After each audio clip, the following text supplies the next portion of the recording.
Guys, may bago tayong susubukan pamain ito. Catch more fish, professional lures. Yan.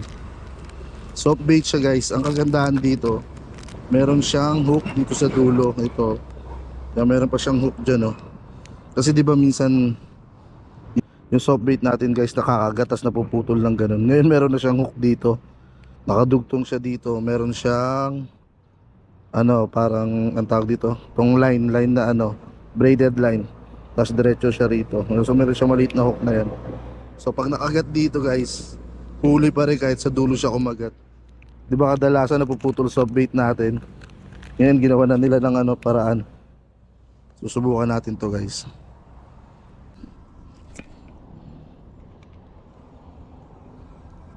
Huli. Mga master huli. Yan oh. Huli na. Huli na. Wala siyang kawala. Dalawa hook nito mga master eh. Oh, di ba? Yan sinasabi ko sa inyo mga master. Sa buntot lang siya kumagat oh, pero wala siyang kawala oh. Uy, lakas. Oh. Oh, mga master oh. Yan yun oh. Yan oh, sinasabi ko. Aray, sa buntot lang yun oh. Dito lang siya kumagat mga master oh, sa buntot. Ito nakahuli sa kanya oh. Diba? Yung mga master kung gusto niyo yan, lalagay ko na lang sa sa yellow basket ang link. Yan. Ayos. Effective mga master eh no.